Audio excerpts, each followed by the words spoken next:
Assalamualaikum warahmatullahi wabarakatuh. Perkenalkan, nama saya Sulistia Widiana. Saya dari Universitas Kaltara dari Fakultas Ekonomi jurusan Manajemen. Di sini saya akan menjelaskan tentang kelima soal yang telah diberikan oleh dosen pengampu dengan mata kuliah pengantar pedesaan. Berikut penjelasannya. Baik, di sini community development itu sendiri dapat didefinisikan sebagai kegiatan pengembangan masyarakat yang lebih mengarah pada memperbesar akses masyarakat untuk mencapai suatu kondisi sosial, ekonomi, dan budaya yang lebih baik di suatu daerah. Kemudian yang kedua ada community empowerment. Community empowerment ini lebih mengarah pada suatu komunitas yang menjalankan suatu program yang dimana tujuannya adalah untuk menjaga, memajukan, dan melestarikan budaya yang telah ada di suatu daerah tersebut. Dan yang ketiga ada organizer community. Organizer community ini yang dimana lebih mengupayakan suatu personal masyarakat untuk mempengaruhi masyarakat yang lainnya di suatu daerah. Jadi dia ini lebih mengarah memberikan pemahaman terhadap masyarakat yang lain untuk dapat satu persepsi antara masyarakat pengurus desa dan juga masyarakat yang ada di suatu desa tersebut.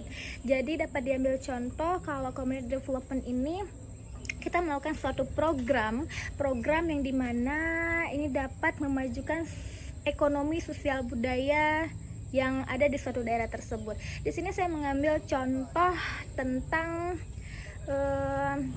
pelatihan membuat kue terhadap ibu-ibu PKK. Jadi di sini kita akan mendorong ibu-ibu PKK yang ada di suatu daerah, ada di suatu desa tersebut untuk melakukan suatu produk ataupun penginovasian barang yang telah ada untuk dijadikan sebagai produk desa yang memiliki nilai jual yang harapannya dapat memajukan ekonomi di suatu daerah tersebut. Yang kemudian yang kedua ada program dari community empowerment. Jadi program community empowerment ini kita akan melakukan sebuah taman baca di tempat masyarakat yang tujuannya ialah dapat memajukan atau membuka pikiran masyarakat untuk dapat belajar dan juga memahami tentang perubahan yang terjadi di suatu daerah lain dan juga daerah luar yang lebih luas. Jadi di sini kita lebih mengarah pada memberikan taman baca pada masyarakat yang dimana tujuannya agar masyarakat tidak dapat ketinggalan zaman, dapat mengetahui ilmu pengetahuan yang lebih luas dan juga dapat mengetahui ilmu teknologi secara tidak langsung, yang dimana kita harapannya masyarakat yang ada di desa tersebut tidak hidup dalam suatu keterbelakangan dan juga tidak ketinggalan informasi-informasi yang telah menyebar luas di masyarakat di suatu daerah. Kemudian yang kedua adalah membuat kelas menari. Nah, jadi membuat kelas menari ini yang tujuannya ialah kita memberikan suatu wadah kepada anak-anak ataupun masyarakat yang ada di suatu daerah tersebut untuk melestarikan suatu kebudayaannya yang ada. Misal, kita akan melestarikan suatu tarian yang ada, tarian khas yang ada di suatu desa tersebut, yang harapannya tarian ini dapat dijalankan atau ditampilkan ketika ada event-event yang memang dapat menunjukkan bahwa desa tersebut memiliki suatu ciri khasnya tersendiri. Dan yang ketiga, program yang akan dilakukan oleh community organizer ini, saya mengajukan tentang program melakukan suatu sosialisasi atau penyuluhan kepada masyarakat yang dimana dalam sosialisasi itu akan membahas hal-hal yang lebih urgent yang dimana berkaitan tentang permasalahan ataupun apa yang telah terjadi di suatu masyarakat tersebut, yang dimana tujuannya dapat menggerakkan hati nurani masyarakat dan juga pikiran masyarakat agar dapat diajak bersama untuk melakukan suatu perubahan pada pedesaan sehingga cita-cita pembangunan pedesaan itu dapat tercapai melalui kerja keras antara masyarakat yang ada di suatu daerah tersebut. Baik, yang kedua di sini saya akan menjelaskan tentang langkah dalam perencanaan pembangunan pedesaan. Di sini saya mengambil pada Undang-Undang Nomor 25 Tahun 2004 menjelaskan tentang SPPN. SPPN yaitu Sistem Perencanaan Pembangunan Nasional. Jadi sebelum kita melakukan perencanaan untuk melakukan pembangunan di suatu daerah ataupun di suatu desa tersebut, kita harus menjalankan menyusun rencananya dulu. Kemudian yang kedua, menetapkan rencana tersebut, dan yang ketiga, pengendalian pelaksanaan rencana, dan yang keempat, melakukan evaluasi terhadap pelaksanaan rencana yang telah dibuat tadi. Jadi untuk menjalankan 4 poin yang saya sebutkan tadi, kita harus mengumpulkan masyarakat terlebih dahulu, antara pengurus desa atau pemerintahan desa dan juga masyarakat. Kita bermusyawarah, kemudian mengambil suatu keputusan berdasarkan hasil kesepakatan bersama antara masyarakat dan juga desa, mulai dari menentukan rencana yang akan dibuat, program apa yang akan dibuat untuk desa tersebut, kemudian kita menetapkan program apa yang akan kita jalankan tersebut, kemudian eksekusi, dan juga hingga nanti terjadi suatu evaluasi dari perencanaan yang telah kita buat tadi. Kemudian program yang akan saya lakukan sebagai mahasiswi manajemen, di sini saya akan mengajukan program yaitu pembuatan sistem Excel di setiap kantor desa. Misal, di sini saya mengambil contoh di desa Skatak, di tempat saya KKN kemarin. Di sini saya melihat bahwa pemerintah desa di suatu kantor desa tersebut itu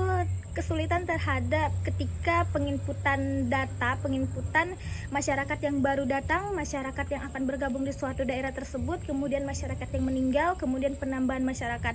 Jadi, dan juga ada suatu problem yang benar-benar sangat sulit untuk diatasi. Kapan ketika misalnya pemerintah desa ingin menambah suatu orang di satu kepala keluarga itu, masyarakat harus ke kota dulu untuk melakukan pengupgradean terhadap kartu keluarganya tersebut. Nah, di sini kita cukup memberikan, ketika misalnya sudah ada sistem Excel yang akan kita buat nanti, jadi si masyarakat ini hanya sekedar melaporkan bahwa ada penambahan orang di dalam satu keluarga, sehingga dia dapat terupdate secara otomatis. Itu melalui sistem Excel yang saya ajukan tadi. Kemudian ada yang program yang kedua yang menurut saya juga sangat membantu, yaitu melakukan pelatihan ataupun sosialisasi terhadap manajemen waktu kepada masyarakat, entah manajemen waktu terhadap masyarakat ataupun juga pemerintahan desa, sehingga dapat menjalankan kerja secara maksimal. Jadi manajemen waktu yang saya maksudkan di sini ialah kita memberikan pemahaman dan penjelasan terkait pembagian waktu yang akan dilaksanakan setiap masyarakat. Misal, kita membedakan antara kapan masyarakat ini akan melakukan pekerjaan, kemudian kapan ia akan melakukan aktivitas di luar rumah, kapan ia akan melakukan aktivitas di dalam rumah, kapan dia beristirahat, dan lain sebagainya, sehingga nanti dapat memaksimalkan kinerja yang telah dia lakukan selama satu hari, kegiatan apa yang telah dia lakukan. Kemudian untuk kapan ketika kita dapat menjustifikasi bahwa program kerja yang telah kita ajukan itu dapat berjalan dengan baik dan juga tidak berjalan dengan baik, yaitu kita melakukan sistem monitoring. Kita datang kembali ke suatu desa dengan memberikan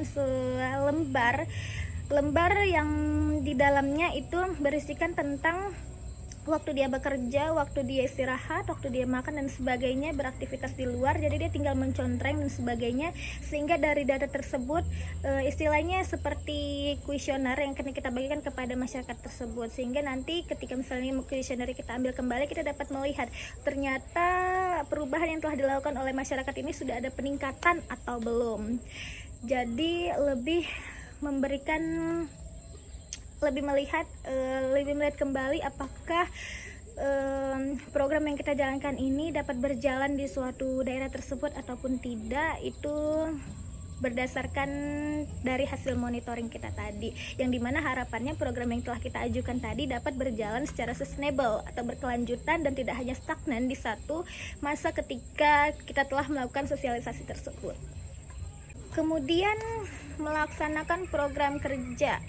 Kapan ketika misalnya kita telah menghadapi suatu hal-hal yang tidak diinginkan ketika di lapangan, ya secara tidak langsung kita akan langsung mengambil alih kegiatan tersebut. Misal ketika misalnya kita berhadapan dengan hal-hal yang tidak diinginkan di lapangan, kita langsung kondisional terhadap antara satu dengan yang lainnya, yang dimana kita juga menginginkan di dalam satu tim itu dapat menghasilkan suatu kegiatan yang maksimal dan juga baik. Jadi kita langsung melakukan kegiatan secara kondisional, kita tetap fokus pada kegiatan yang telah ingin kita jalankan tadi, dan tetap tenang, tidak tergesa-gesa dan sebagainya, sehingga kegiatan kita dapat tetap terjalankan secara baik dan juga tepat waktu. Dan ketika misalnya kita sudah molor waktu dan sebagainya, kita sebisanya kita akan tetap konsisten pada waktu yang telah kita buat, sehingga nanti kegiatan tersebut tetap dapat terjalankan secara maksimal dan juga baik. Sekian dan terima kasih, itulah hasil dari penjelasan dari kelima soal yang telah diberikan pada dosen pengampu. Terima kasih, sekian, billahi taufiq wal hidayah. Wassalamualaikum warahmatullahi wabarakatuh.